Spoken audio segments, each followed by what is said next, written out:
Hey there, y'all. It is your girl, Shawn LaRae, once again with Boss Talk.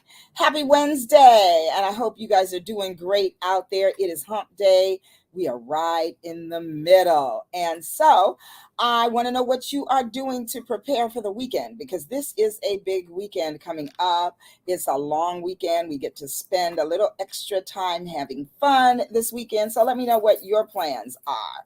Are you going to see some fireworks? Will you be honoring the servicemen in your lives? Because I know I will be doing that. I'll be honoring my late husband, William Joseph Brinkley, Air Force Intelligence, on this Memorial Day, who has gone on to live with God, but he got to live a long life after the service. So he was not a fallen soldier. However, we do want to honor all of our military men and women out there, and thank you for your service and for your hearts for what you do. So again, it's hump day. So if you're out there, do tell me what it is that you think you'll be doing this weekend. And what's gotten you to this part of the hump day? What is a challenge that you might have had that you are looking forward to getting on the other side of this hump? Because for me, I don't really have any. I had a wonderful weekend in Phoenix, Arizona. It was hot, hot, hot, and I was on a beautiful resort with mountains and um, a dozen swimming pools and just beautiful people having a wonderful time. So as you all know, this is Boss Talk. That's bold, one of a kind, sensational superstars, and that's you. So I am very excited. Once again, it is Mental Health Awareness Month, and all month we've been talking about different things mental health. So tonight we're going to talk about some of the various paths that one might take to get towards mental wellness, that there's more than one way to skin a cat, as my grandma used to say. And so if your grandmother said that, put that in the chat, because I know that sometimes people don't know what I'm talking about when I mention my grandma. So hello, Velvet. Nice to see you. Thank you from the CA conference. Velvet Yvette Victorian. California Democratic Conference. Is that what that is? Shout me out if that is. Thank you for tuning in on LinkedIn. We love to see our LinkedIn people there. I appreciate your joining. And let me know, is this your first time as a boss talker? Hello, William. I give a personal salute to your beautiful husband who is now with our Heavenly Father. My 21 gun salute. Thank you so much. That's so sweet. I appreciate that. And thanks for tuning in. Mine's too. Yes. Okay. Velvet. Is that a 21 gun salute for your special someone who has gone on to live with the Heavenly Father too? Is that what you mean? For sure. Absolutely. Well, thank you for being here tonight, and go and share this link. We're going to give both you and William a moment to share the link, because we want to get some more folks in here as we get ready to have this all important conversation. So I want to tell you a little bit about my guest tonight. I'm really excited. I actually had the great pleasure of meeting her in Santa Clara about 2 or 3 weeks ago at the annual California Association of Marriage Family Therapists conference. And we met along with some other lovely women, and we sort of formed a crew. So I'll tell you a little bit about Tanyika. Tanyika Moore. She is a speaker who has conducted countless seminars regarding personal development, self-image, and assertiveness. She is also a producer, director, classically trained actress, licensed marriage and family therapist, and the founder of Power and Purpose Productions, Inc., where the mission is to raise mental health awareness through the dramatic and fine arts. PPP, Inc. is committed to partnering with corporations, organizations, schools, and other entities to educate through theatrical productions, workshops, and other arts-related modalities. Tanyika is a licensed marriage family therapist working in private practice at Tanyika Moore Healing Arts in Valencia, California, where she assists clients in reaching goals and managing challenges. She is also the author of The Cinderella Syndrome, When the Glass Slipper No Longer Fits. Ooh, we got to ask her about that, which was awarded the Reviewer's Choice Award for Best Nonfiction Self-Help, and introduced the world to hip help, a term coined by Tanyika. Ooh, we got to find out about that too. Visit Tanyika's vision board workshops. They help the individuals and groups identify and clarify goals. This fun and relaxing workshop experience utilizes creative expression and wellness modalities to encourage the participants to spend time getting to know themselves better. And Tanyika's motto is artistic observation evokes possibility, power, and purpose. So, Boss Talkers, without another word from me, please welcome my guest tonight, Tanyika Moore. Hello. Thank you for having me. I'm so Hello. excited. Thank you for joining me tonight. I'm tuning in. You are here. Yes, I am here. I'm excited to be here. It's just been, it's been great getting to know you over this brief period of time. Feels like much longer, but really excited for this journey to wellness tonight. Yes, absolutely. And I love how we met, because we met at a conference where there were not a lot of people who look like us. It correct. And so as I walked from my room and grabbed some coffee for the morning first session, I ran into another young African American woman and I said hi to her. And she said, "Oh, hi, I'm so glad you said hi." And we started to talk. And as she and I decided to walk together to the first session, we ran into you checking in the line. And what do you remember what you said? I not really, but it was something like, "Are you two ladies here for the conference?" Yeah, And you quickly responded, "Yes." And I said, "Oh, I'm so happy to meet some more melanated yeah, therapists." yeah, Something absolutely. like That was that. Yeah. exactly it. Yes, it was the melanin that drew us together. And I love that. I love that. So, our regular boss talker, uh, Gigi, is saying, "Welcome, Tan." Thank you. Thank you, So, Gigi. yes. And how did she know your name was Tan? That is so funny. Well, I I said that yet? maybe I don't know. Maybe it was in the bio. Maybe I don't know. Oh, But I know. You had Tanyika Tan as oh your. yeah, That's what it is. That's what it is. So yes, we call her Tan for short. So thank you, Gigi. Thanks for tuning in, sis. Good to see you. And so let's talk a little bit more about the reason that we met, because we're both licensed marriage family therapists. hmm And sometimes when I take off my glasses, I can see more clearly. good. That's always a good thing. That's always a good thing. So let's talk about how we met and how and the purpose actually behind it, because I really love the way that we met and the thing that drew us all together, because there are five of us in our little squad, as I like to call us, the Uh-huh. melanated squad. So let's talk about your entrance into this field. First of all, let's start with that. My entrance into the field is a unique one. I like to say. I am a classically trained actress, so I was a theater actress for many years, and I did some outreach kinds of projects with some nonprofits, and I really started to make the link between how people were able to see performances and to gain insight, inspiration from the characters, from the plot, from the conflict, And I started to say, this is a really powerful thing we do as artists. And I remember studying in college how, the clergy and the actor, they were considered, the same. They were held in the same esteem because creativity was so closely linked to divinity, and I started to really understand the power of the healing arts, performing arts.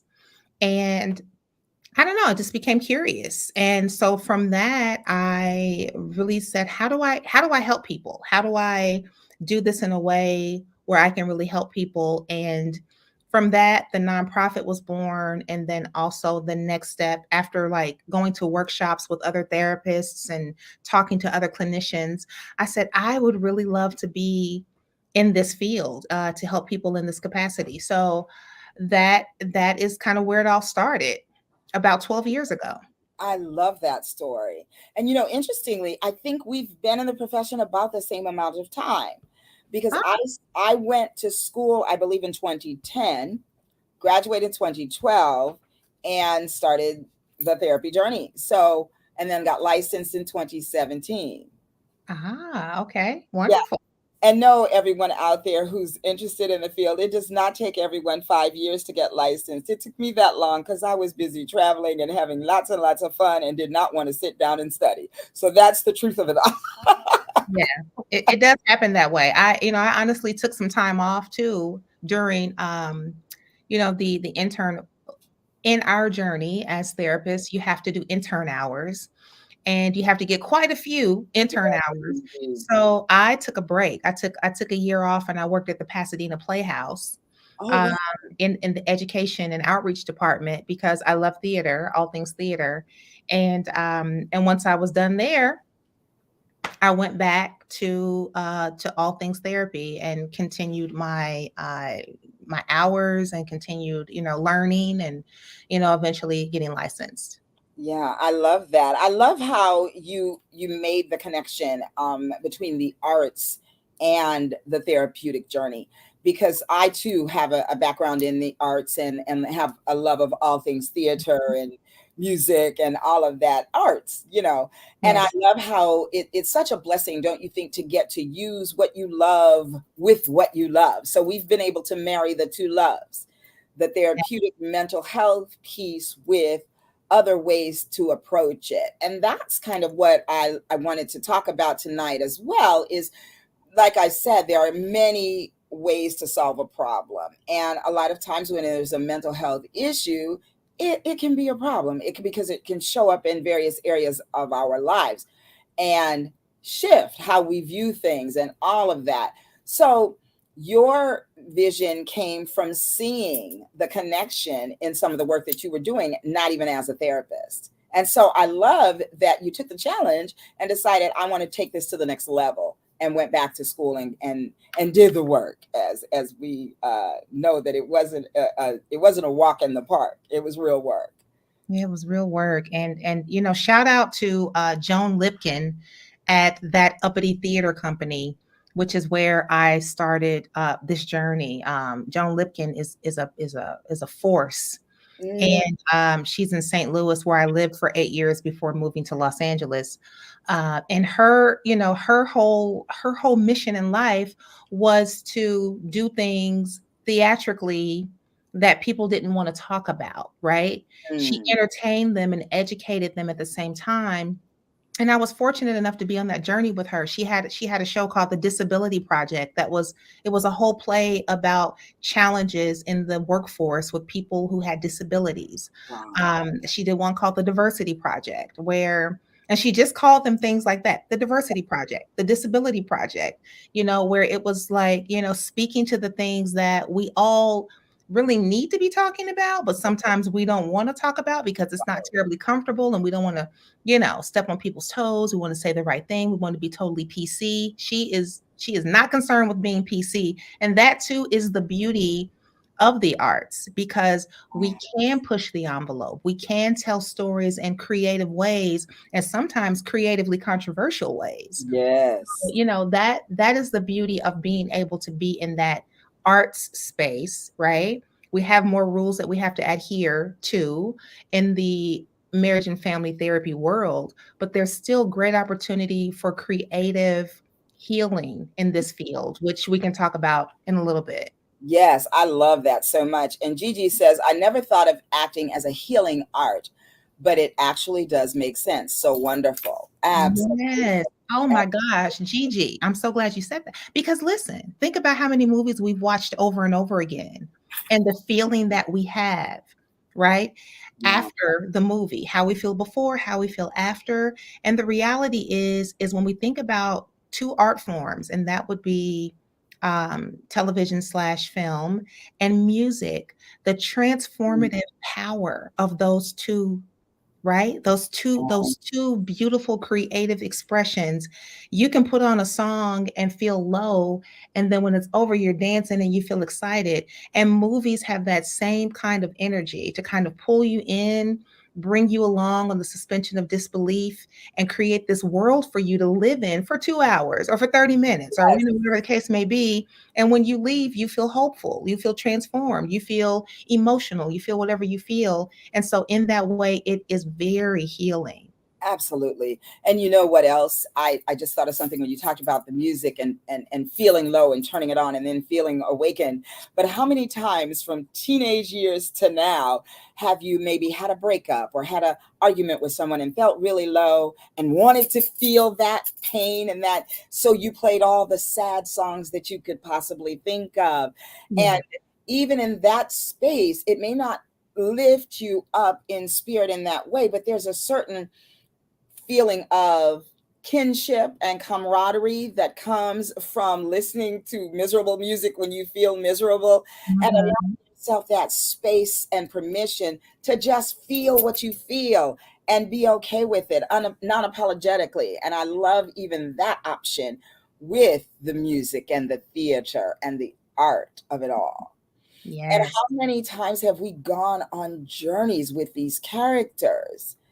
You and I were talking about some of the things that we watch on television, and we binge watch so much. We go on the journey on purpose because it emotes something in us. And so I love the marriage once again of the two, to be Mhm. able to find feeling, to understand feeling. I think that sometimes we, have a feeling and you might not be able to express it in words, but somebody already wrote a song about it. Want to hear it? Yeah, Here it goes. And you can. absolutely. And speaking shout out to Oprah Winfrey and Fantasia and Taraji P. Henson and all the things. The Color Purple trailer just dropped. I don't know if people have seen this, Yes. but talk about a transformative storyline. I mean, this is Oprah and all of her brilliance transitioning from the stage to the to film, which we've seen that happen a lot, right? We've seen that with Hairspray, we've seen that with Little Shop of Horrors, we've seen it over and over again, Chicago. But the reality is the story of Color Purple. You talk about healing. We watch Celie go from this kind of shrinking violet, and she doesn't know who she is, and by the end she's singing, I don't know if you guys have seen the play, but if by the end she's singing, I'm here, I'm Yep. here, and so at the end of the day, what we do, what we hope to do in the healing arts world, is to help people show up in their own lives, right? Through Mhm. different modalities and different healing, coping techniques, tools, right? We're Mhm. really we're really hoping that people can show up in their own lives in a way that they haven't been able to before, right? Absolutely. And to have these examples to watch, as you said, when we saw Celie in the beginning of The Color Purple, her head was always down. Yet Yes. she found the power within herself to lift that head. Mhm. And shout out to what was her name? Oh my gosh, it's right. Oh, Nettie, who? the sister Nettie. No, not Nettie. This Margaret Avery. Oh, Shook. Suge Avery. Shout Yeah. out to Shook for showing her what that looked like. And even, Yeah. there's so many nuances that we could bring out. And I love that you brought that up. Interestingly enough, we were just talking about that behind the scenes before you came on, and we were like, how will we include that in tonight's show? Because it's so important. So I love that we are always on that same page. I love it, love it. Look at that. Hey, Dr. Daphne, thank you, girl. Yes, I changed my tresses. And Tanyika was there when I was talking about doing it. So this is your first time seeing me too, I think. Yes, yes. Yeah, I also love it. Yeah. thank you. Thank you. Yes, the beauty of the space, of the arts space, is that it provides greater opportunities for creative healing, she said. Mhm. I love that. I love that. Thank you. So, Tanika, Yes. when you were a classically trained actress, where did you get your training? I got my training, interestingly enough. So I started with the St. Louis Black Repertory Company, artistic director Ron Himes, shout out. And the funny thing is I kind of stumbled upon this class, right? Mm. And Ron Himes, the artistic director, was very like shocked that I had never acted before. And Mhm. I was like, well, I mean, I don't know if this counts, but I'm an only child and I entertained myself a lot. So maybe that's what you're saying. So he brought me on to do some projects. I did a touring show with them with no training, with zero training, only what I had received through rehearsal with Ron Himes and the team. And so after that happened, one of the one of the amazing actresses there, her name was Lisa Colbert Bendele. And Ooh. Lisa Bendele pulled me to the side one night and said, "Listen, I need you to consider training and in the field." I said, "People don't get acting degrees, do they? That's not a thing, is it?" She said, "No, actually it is a thing. I have a degree in acting." And I said, "No, that's not something I'm interested in." And I really wasn't. I wanted to just Mhm. focus on writing because I am also a screenwriter. And so I just kind of went on this journey with her. And so she was a professor at oh gosh, it's escaping me right now. Edwardsville. So a school in Edwardsville, Illinois, and Southern Illinois University. There it was. Southern Okay. Illinois University at Edwardsville. She was a professor there, and she was a professor of drama and theater. The only female, the only black in that department. And so she brought me on, and I was just immediately in love with all things theater. Mhm. And I mean, to say that I kind of excelled, I think would be an understatement because I just kind of was eating, sleeping, and breathing theater. And I did several shows. I wanted to learn all things, so I learned how to do sound design, light design, costume design. I learned the writing aspect. I did produce some shows while I was there. And then Lisa unfortunately transitioned at the age of like 33. She had lupus. And Mm. I was invited back a few years later to spearhead the Black Theater workshop there at the university that had trained me. Wow. And it's still one of the highlights of my whole life. So I started in Illinois with some regional theater. Then I came to LA, did some theater here. It did a short had a short career in television. Just did some co-star kind of things and walk-on kind of things. But that was short-lived because it didn't spark joy. I didn't enjoy it at that space in my life because I really love theater, but also I had small children, had young children who started to get really active in like sports and life and all the things. And so for me, they were the priority. And, I kind of stepped away from all things acting. That's when I wrote The Cinderella Syndrome, When the Glass Slipper No Longer Fits. And I did some traveling with that. So yeah, so that's been kind of like the journey. And, now I primarily coach actors, and some of the people that I've worked with have done really well in the industry. I love that. Now, let me ask you, the Cinderella syndrome, when the glass slipper no longer fits. Girl, I love titles. That title does everything for me. So tell us a little bit about that. Okay, so first of all, my mom wanted that to be the title, and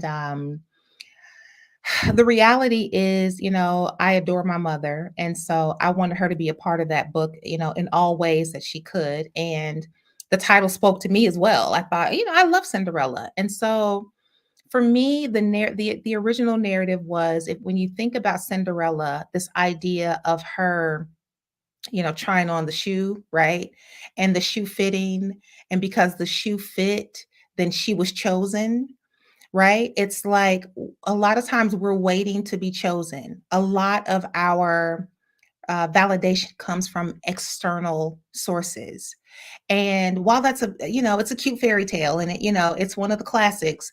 But at the end of the day, when we start talking about healing and we start talking about self-development and things of that nature, we really want to be the experts on our own lives, right? We really want to be choosing ourselves and we want to be saying yes to people and not waiting for people to say yes to us. And Mhm. so the thought behind that started there. And so throughout the book, I use shoe and feet analogies throughout the whole book I to love that. discuss the relationship we have with ourselves. I talked about fallen arches and having your self-esteem drop. And Ooh, what you need when you have a fallen arch, you need a arch support. And so yeah. when your self-esteem drops, what do you need? You need support. You need a support system that is really there for you down in the trenches. And they're there for you even when you have your lowest, darkest days, right? To kind of speak life into you. And that is the one thing that I love about therapy, because a lot of times people don't have those strong networks, those friendship Right. spaces and things that they can rely on. And sometimes they aren't even close to family, but they feel really safe in coming to meet with me for 50 minutes and letting me offer them some things that could really be transformative and really help them see themselves differently. Yes. Oh my gosh, I love that so much. I love learning so much about you. I just love you even more as I get to know you more. And I So, you. so and again, same page in a lot of ways. So I had the great gift of being able to do a TEDx talk, and the title of my TEDx talk is "When the Fairy Tale Fades." Oh, look at Yes, that. yes. And I start out by talking about did you fall in, did you believe the fairy tale? And then I talk about how I did, and I did all the things, and Yeah. and I met the man, and I fell in love with the man, and then the man was taken from me, and Mm. so it's like you know we have to at some point as princesses on our way to our queendom, we have to learn some skills along the way, and we need a support, we need a tribe, we Yeah. need all those things. So I really love that. I love that, and I'm going to get that book. Now where do we get that book? Is it on Amazon, your website, all the above? Tell And us. there is an Amazon link, but sometimes those links get tricky. There are some sellers that have nothing to do with me, so I will send some information for your listeners and for you to reach me directly, and I'll ship you a book. Oh, look at that. Absolutely perfect. Mhm. Perfect. Okay, good, good, Yes. good. Let's see. What are they saying out there? Dr. Daphne, beautiful Dr. Daphne says absolutely, it's a valid profession. Absolutely. And Gigi says, I so love the dropped arch and need for support. Me too. I'm an analogy girl. I love analogies. That is such a good one. And I can't wait to read the book to get some more of those, because I think that, there are so many, we all learn in different ways. But I Mhm. think what is fail proof is to make it make sense, to make it to attach it to something that we are so familiar with and so clear about. And that is undeniable, right? When the lesson is undeniable, the student is bound to get it, right? Yeah. And my mom, when I was growing up, my mom would always say, you know what? Let me draw you a picture. Let me paint you a picture. And then when I was, when my children were growing up, she would say, paint them a picture. And what she meant, she was using her own analogy. She was saying, make it make sense where it is clear. It's a word picture. And so Yes. I always remembered that. I carried that with me my whole life, and I'm fortunate enough to still have my mom with me, and she's still dropping knowledge and wisdom. But the reality is when you create an image, which is why I love the arts so much, the performing Mhm. arts. When you create an image in someone's mind, you create it in their heart, you create it in their psyche. It's kind of like the trichotomous effect. Like Oh, I love that. physical, they're having a physical response to it, right? A mental response, a spiritual or a soul response. And it never leaves them. Somewhere it's always kind of in there. So those analogies are they're evergreen, they're golden, they Mm, work. absolutely. I really love that. Yeah. When you talk about drawing a picture in the heart, Hmm. that so much because my mom used to say, "Hear me with your heart." Mm. And whenever she would check in with me to see if I got it, and she said, "Did you hear me with your heart?" And that, wow, that makes me almost want to cry. I get the chills. My mom is no longer with me, but all her lessons and all her sayings, her and my grandmother. In fact, if you read the show notes tonight, I talk about my grandmother who used to say, "Baby girl, there's more than one way to skin a cat." Because I would always say, "Well, grandma, something something and I can't do it," and she would say, "What? Can't? Mm-mm. Baby Mhm. girl, there's always more than one way to skin a cat." And Yeah. so again, I say, don't be calling ASPCA on me. We ain't hurting no cats, but we're talking about some real strategies and lessons. There's more than one way to solve a problem. Yes. And Yes. that's Yes. what I love about this conversation, because there are your therapists who will sit you down and talk to you and talk about this theory and that theory and show you how that relates to your life. No shade to them, but I would bore myself to death if I were doing that. And Same. so I love that we have this option, because there are those people out there who will only be able to hear from us. And there are those who will only be able to hear from those other people. But the beauty of therapy and just the helping profession, period, whether it's therapy or coaching or whichever, is that there's somebody out there that will speak your language. Hmm. And I love that. And I feel that there's such a great commitment to the arts here, and artists need to be able to experience this in a way that they understand it. And that's also what I love about what you're doing, and how we do it. That is so beautiful. Yes. So beautiful. So you mentioned children. How many?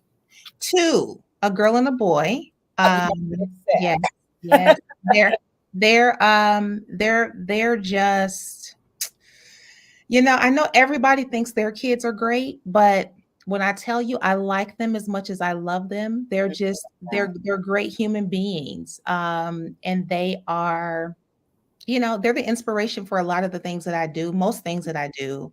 But they're great. They're great people. Absolutely, absolutely. Now, do they dabble in the arts? They do. They both are involved in the arts in their own ways. My son is a working actor, and my daughter is a market. She's in marketing and management for a record label. Oh, I love it. I love it indeed. Well, Yeah. I actually have the gift also of being able to do an emotional support group through the Recording Academy. They have a program called Music Cares. And so I'll have to have you, let your daughter know about that, so that if any of the people that she works with and that might need such a thing, that it's available to them through her, letting them know, because it is an amazing program. That shout out to Dr. Janak Vance, my niece, who is the director of the program, through them. And it's been such a blessing to be able to actually help people that I love what they do and have so much respect for them, and just to be able to, what is the word, to humanize them. Because Yes. so much of the time, you know, we'll have an opinion of someone, and then we'll read something about them maybe not doing well. And the first thing that people want to do is judge. Yeah. I will say this. It is one of those unfortunate parts of the business. And I say it's unfortunate for the judger, not the judgee. Yes, absolutely, Tanya. Because what happens is those people are just having a real human experience like you are. But what you have now done is you have now robbed yourself of enjoying their craft. Because Mhm. you've gotten too far into the details of their human experience. I have something called the postman or the mailman theory.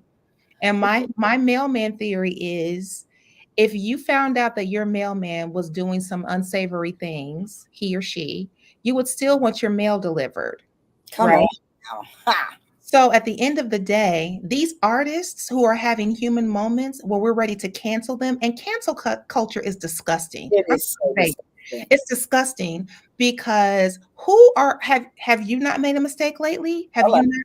It's just the unfortunate thing for you that you think that because people are on television or because they make music or because they, they're athletes, that they have to be without flaw, which Yeah, would then say that you kind of hold them in a space where they're not human, which is completely false. They're real people with real families and real challenges, just like you. And I work with a lot of artists, so it's very close to my heart. So, absolutely. I mean, cancel culture is just it's gross. It, And I think that if you really want to enjoy all of the fruit of life, it is to understand that we all have, right, amazing things about us and things that need to be worked on. That's it. absolutely. And that's it, period, dot. Yeah, period. Exactly. And look, as I say all the time, Tan, I would not go to a therapist who didn't have a therapist. I would not go to a coach who was not coaching with someone else. So, you all, please do know that we're all human, just like you are. And those people that we get the gift of enjoying their special gifts, that they're human too. On my website, I have the quote by Pierre de Teilhard Chardin. I got it right. And it says, we are not human. We are not human beings having a spiritual experience. We are spiritual beings having a human experience. And that is, it speaks to my soul because you're right. We do place people on these pedestals. We put them there. And then when they show up in the same clothing that we wear, we want to take them down, knock them down. And Yeah, that's, and so thank you for sharing that. Thank you for sharing that. my Absolutely. pleasure. Yes. We got the ATL in the house. Hello, Dr. Janelle Sealy Smith. And I do mean Doctor of Fabulous Hair. Janelle is a hair designer extraordinaire to the stars. And prior to a couple weeks ago, she was mine. And Nah, she helped me take care of all those tresses I have. But now we're going a little bit um, easier and freer for the summer. So thanks for tuning in, beautiful. Nice to see you. William Seals says, listening to you two beautiful, intelligent ladies, I believe life is like a fairy tale. And even after the clock strikes 12, a prince or princess will, oh, and we didn't get the rest. What happened to the rest of that? Maybe it will appear. I don't know. Come back and tell us the rest of that, William. yeah, period. Janelle agrees. She smiles and she said, so true. So she and Janelle has the distinct pleasure. Thank you, darling. She loves my cut. And she has the distinct pleasure and privilege of working with celebrities and helping them to get that look that we all love so much, and will try to cancel them if they don't look the way we expect they should look on a particular day Yeah, or at an event. So I really appreciate your humanizing that for us in that way. yeah, yeah. Yes, indeed. So let's talk about some of the modalities or some of the things that you use on the regular in Mhm. your practice. And particularly, I want to hear about, what is it, hip help? Yeah. You mentioned that, and I mentioned that in your bio. Please tell us about that. Okay, so I'll tell you a little bit about hip help, and then I'll talk about the modalities that are my favorite. Hip help is, I am a girl who loves hip hop, Yes. and I am a girl who loves self help books, TED talks, which I can't wait to watch your TED talk. Um, so I love those things. So for me, it was like what I want to do when I write is I want to offer self-help that has a feeling like people who would love to listen to hip hop, people who enjoy hip hop. So that's where I got hip help from. So it's current events, it's culture, right? It's catchphrases, it's things that are, and I'm currently writing another book that that I plan to have done by the end of the year. Ooh. And so you'll see another piece of that hip help kind of energy in that vibe. But it's essentially just understanding that We don't have to, when we write self help books or we offer help for other people, we don't have to be very clinical and very book focused. If we don't have to talk about this Yeah. modality and that modality, we can simply relax, feel good in the space, create a safe space for the people around us. And therapy can even be fun, you know? And Yes. so I wanted the hip help idea to be you're learning about yourself, but you're also having a good time, right? Which is that's what hip hop does. You're having a good time. Absolutely. You're learning about who you are, the good hip hop. Anyway. Yes. So, Yes. um, so then the modalities that I use, my favorite modality, I'll just start there because it is literally, for those of you who are listening, it is like turning on a light switch in terms of its effectiveness. It is like taking a magic pill almost, right? Are you really intrigued now? You're like, what is this? What is she talking about? Narrative therapy. Narrative therapy is magical. It's simply beautiful. I will have a client come in. I can identify that they're having some blocks and really expressing what it is that is holding them back, hurting them, making them sad, making them anxious, etc. And we will do a writing prompt exercise where I will have them write a letter to their anxiety as if it's a person, or have a letter writing session where they're writing a letter to failure because they're really afraid of failure. They're really afraid of rejection. So I have them write a letter to that, and I time them because I don't want them to get in their head too much and start judging it. So we set a timer. And when that timer goes off, they put down the pen or the pencil or whatever they're doing, and then we read it together. And almost always there is a moment where they go, I didn't even know I felt that way about that. I didn't even know that that was affecting me like that. I didn't realize, and there are lots of tears coming. There are breakthroughs that happen, and it happens in about 5 minutes in a session. And so then we go back and we take pieces from the narrative, and then we start to get into understanding why that is the reality. Um, Early in my career, I had two young girls, and they were, I believe, 9 and 6. The mother brought them to me, and the first thing I had them do in family session was write a letter to divorce because their parents were divorcing. And the mom brought them because she saw some emotional things happening with them as a result of the divorce. And they wrote a letter to divorce. And it was, something like, I really hate that you came around and found our family.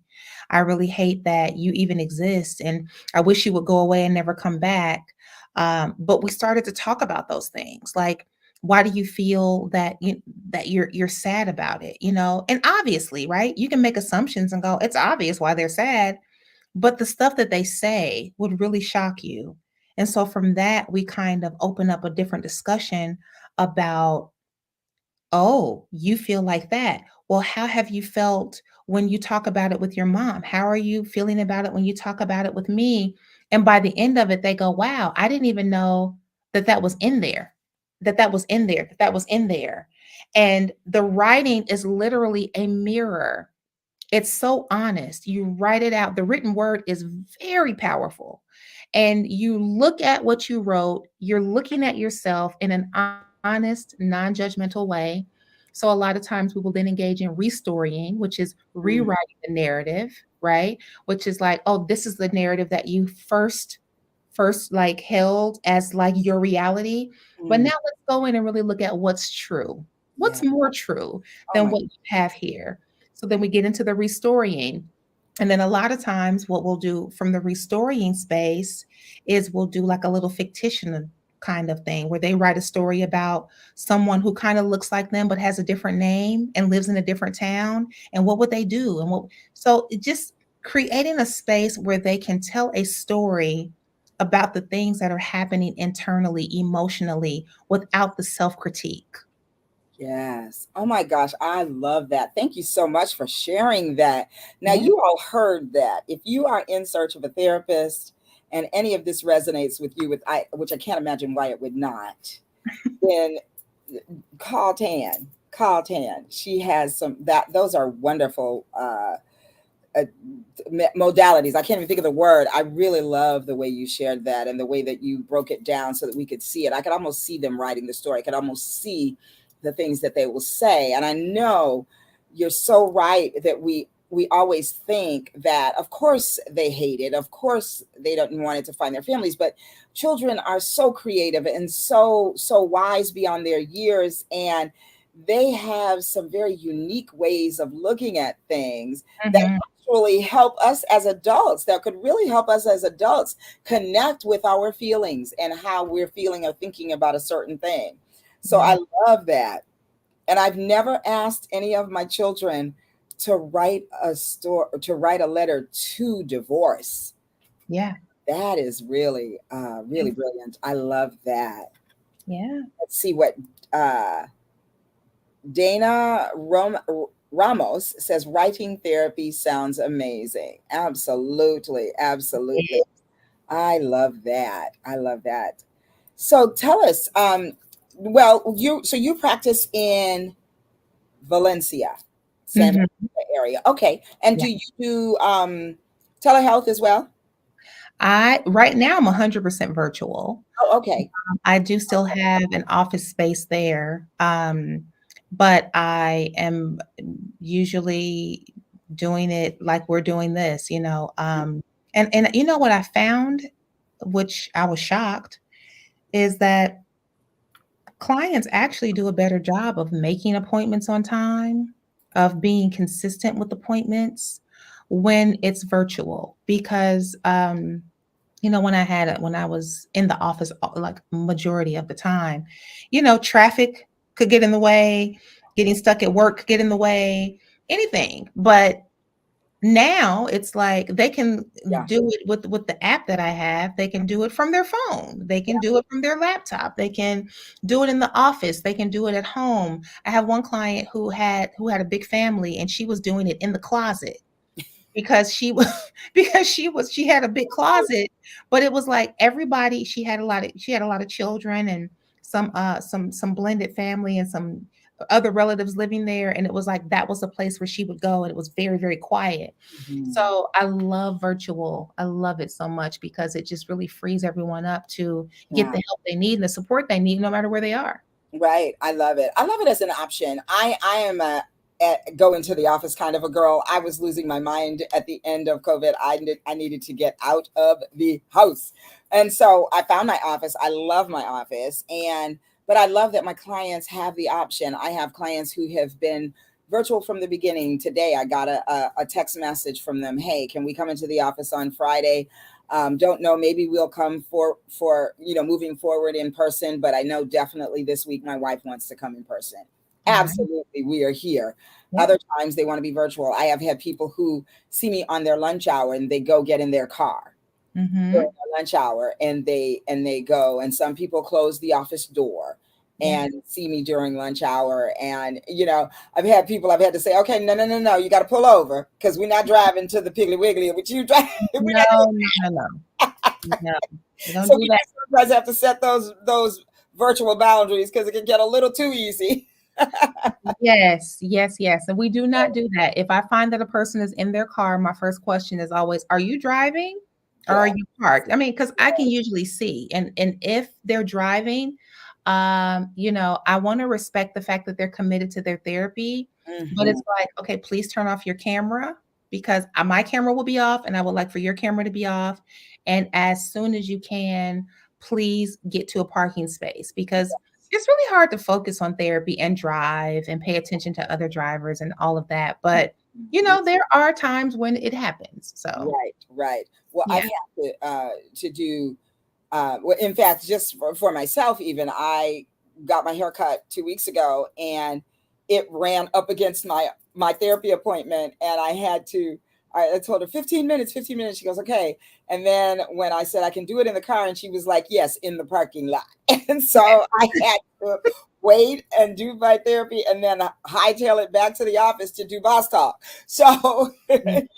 but it's Yeah. also, it's it's great for us too, because some days I just can't make it into the office, and I'll just say, hey, we're virtual today, and people are good about it. So it's a Yeah. great option to have. And I know many of my friends have given up their offices. Yeah. And then and the good news about that is I always have one. So if anybody needs an office space, just holler at your girl. Definitely. I mean, I gave up my main office, and so but I share, office share with another therapist. So when I need to do an in-person session, because my clients, some of them do still ask for in-person. So if that is something that's needed, and I'm available to do that, Yeah, then yes. that's great. Yeah. Mm-hmm. Dennis says, Jay and I love your office. So beautiful. Ah, that's you guys. Okay. Hello. Thank you. I do love my office, and I have to thank my own therapist. Shout out to Eve Marie Ford of Eve's Place of Peace, because when I found her, that's when I found this building. And so I started going to her probably 3 years ago, 2 or 3. I know, I think I started in 2018, so pre-pandemic.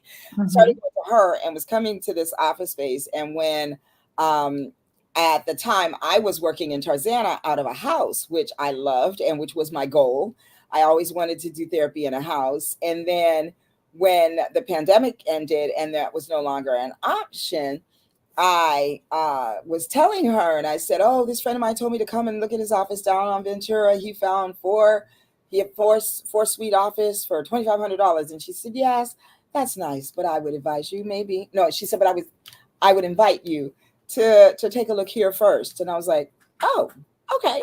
And she gave me the name of the manager, and I reached out, came, and looked and fell immediately in love with my office. And so I'm so grateful for it. I'm right on Ventura Boulevard, and I have a beautiful view. I can't show it to you today because it's kind of cloudy and yucky out there, and it's still a beautiful view, but on some days it's crystal clear and I can see the mountains. And Mm. on days like today, you don't even know that mountains exist because the clouds and the smog and all of that are so thick. But on Yeah. those other days, like after the rain, oh, it's the best. It is the best. So Mhm. it's a blessing as well. But again, like I said, the options are great to have. Yes, Are great. for sure. Well, Tan, we are coming towards the end of this wonderful conversation, and I had no other expectation than that it would be amazing to get a chance to talk to you. And I'm so glad I got to introduce you to the Boss Talkers. So, I always like to ask my guests if they could share one final sort of parting thought with the Boss Talkers. What would that be for you? Oh, wow. That's one of those things I have always found to be difficult, because when someone is asking that, a million things rush into your brain. But Absolutely. but I would say therapy is one of those things that for a lot of people is still like kind of taboo. Mm, And so I would leave you with this. If you will entrust your children to a football or basketball or baseball coach, if you entrust your soul to the minister, mm, right? If you have ever taken a cooking class, or if you've ever learned to do anything, we are very okay with going to see a physical doctor or talking to a coach. But when it comes down to our emotions, we, for some reason, are afraid to mm, get coaching and to get guidance.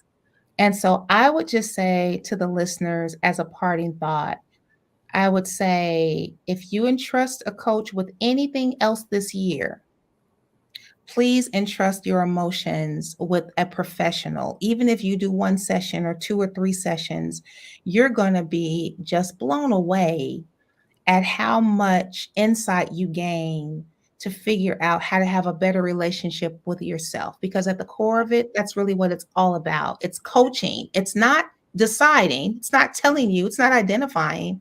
It's coaching, it's guiding, right? It's your session, and we're just there to support. So I mm, would say, just consider it in that way. Look at it in that way. mm. I love that. I love that. That is so, so good. So good. And I think that even I also want to add to that, if I may, that sometimes on that first session, you might find out that that's not your person. Yes. And I want to empower you to be able to say, you know what, this doesn't work for me. And then seek someone else. Interview your therapist, Yes. just like you do anything else, because everybody is not going to be the right fit for you. And Mm-hmm. I think that that is so, so beautiful to recognize and honor. My girl. Hey, welcome back, sis. Chantel Denise says, Tanika, you are a wise woman. Well said. Oh, Absolutely. thank you. Thank you. Absolutely. And there are just a few things I want to do before I go, but I want to add Alan, my brother Alan, to the conversation. I appreciate your perspective of finding your creativity. As a late blooming writer, producer, and director, addressing failures in life will prepare you for opportunities, new relationships in life. Mm-hmm. Absolutely. I love that. Thank you, my brother. Always dropping some good stuff. Thank you for tuning in again tonight. And William said, one thing about glass slippers, they are not meant to be broken, but returned so you can live the life that you are destined to behold. Ooh, I love that. Oh, I love returned. Ooh, give them back. Huh. You know what? I'm gonna have to go and marinate on that one. That is good. Return to sender. I like it. I love it. And yes, for those of you who are curious, including you, Tan, you can find my TEDx talk, When the Fairy Tale Fades, right there at that link. So please go and watch it. Share that link so that more people can watch it. And also, I'd love to see your comments following the watch. So please do that. And so we want to get up there where they can find Miss Tanyika and know that my motto is living and stepping into your who you are-ness. And so that's what I do in therapy as well as in coaching. So I have a brand new coaching website, and it is livinglovedcoaching.com. And I invite you to go there and look if you are looking for some transformational performance coaching. And that means helping you to transform and perform at optimal levels in your lives. So even if you are not a performer on the stage, you perform every single day when you get up out of that bed. And some performances always go better than others. So on those days when you feel like you need that extra oomph and push, holler at your girl so I can help you know what to do on those days. So, Right. and let's see what Dr. Daphne said. Yes, we should return shoes that were not created for us. Mhm. Absolutely, Dr. Daphne, and that do not fit properly. That's right. Mm. So That's you, right. you got some stuff to do with these Cinderella slippers. You got, girl. You got some new stuff to I'm ready. I'm so marinate on ready. and use. I love it. So let's see if we can get Tanika's information up so that the folks know where to find her. Yeah, and I'll just tell them while they're putting it up. So my website is tanyikamorehealingarts.com. Tanyika Moore, that's MOORE, healingarts.com. And if you're interested in a copy of the book, there is a comment section there. You can just message me directly there, and I will figure out how to get you one expeditiously. And if you do read it, please share your feedback. It's very helpful and useful as I'm developing this second concept. I love it. Powerandpurpose.com. Power, the letter N, purpose.com is the website for the nonprofit. Take a look at that. There are some blogs. I write blogs every 2 weeks. The blog that I posted that will go live tomorrow is Perfectionism is the New Nervous, right? It's talking about the how perfectionism really is born of anxiety, and it talks a bit about that. Again, gives you a lot of like word picture kind of stuff. Mhm. And then lastly, on Instagram, I want you guys to tune in to Zenstone, Zen, capital Stone. It's a new mental wellness page that we're doing, and we have some exciting stuff coming up with Zenstone. Please follow us if you want to direct message me there. That'll be great. But we really are at this point helping. We're going to be focusing on helping professionals and caregivers. So people who help other people, but it's going to be a platform that helps and speaks to everyone. Now that's a Zenstone, and that's on IG. Zenstone, Z like zebra, En, capital Stone. That's IG. Okay, Yeah. perfect. So we're gonna get that up too. I love it. I love it. Mhm. Love it. Yeah. So, Tanika, this has been great. I hate to say goodnight, but it's almost that time. Let's see what William says. The creativity concerning mental breakthrough is truly amazing. The power of a paper and a pen can cause one to psychologically win. Ooh, I like that. Oh, Oh, we're huh. doing all kind of Bars. William tonight. has bars. He's got bars. Okay. Little hip hop for the night. Hip hop. I love it. I love it. I love it. And you Yes. know what? We were talking earlier, and you said about how music and hip hop can make you kind of feel away and bring you somewhere. I got to tell y'all what has recently been my go-to for everything. I have been doing Montel Jordan. This is how we do it Oh. every morning at the gym on the bike. And I got to tell you, you can get some real good rhythm going on that bicycle. I've gotten that heart rate up there where it needed to be. And I've been jamming it out. I sing out loud. I don't care who's looking, who's listening, none of that. Everywhere I go, I have been listening to that over and over and over again. And I cannot tell you how good it makes me feel. In the car on the way to work on those days when I would have rather have had another hour of sleep, I turn Yes. that on and it gets me here. And so Yeah. find your jam, find your music, find Mhm. your movie that you can watch when you're feeling some type of way. Go see a play. I want to give a shout out to the, oh my gosh, what was it? Oh, you know it, the David Geffen. I want to give a shout out to the David Geffen Playhouse because they did a production called First Deep Breath. And I am so sorry that right now I cannot think of the name of the actor who was the lead performer and who wrote it. It was a mental health professional's dream. Oh, And wow. if it ever comes back, I will be sure to holler at you and let all you Boss Talkers know too. The performances were amazing. I have to give a shout out to Ella Joyce, who I know from way back in the day in New York, who put on a splendid performance. Um, Gosh, and right now she's the only name that I can come up with, but it was magical. And to see that family go through what they went through and still come out in this, like, it wasn't like it was a happy ending, but it was a human ending, and it was an Mm, ending that could make you smile and still take away empathy and all of that for all of the journeys that were done there. And thank you. Here it is. Edward Colston II. mm. Okay. That man wrote that piece. And so if you ever see anything that he has written, please go and see it because I am certain it is going to be fantastic. And keep watching because they have agreed to at some point be on the show. So I'm going to try to get the cast on here. Nice.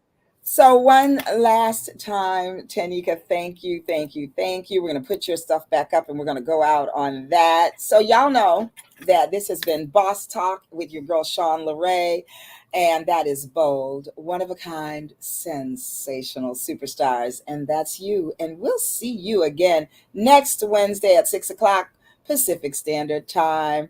Y'all know, do the rest, do the math for the rest. But we'll be here and we're always happy to see you. Thank you for joining. Please remember to like, comment, share, and subscribe. We love you and we wish that you will live loved and shalom, y'all. Peace. Good night.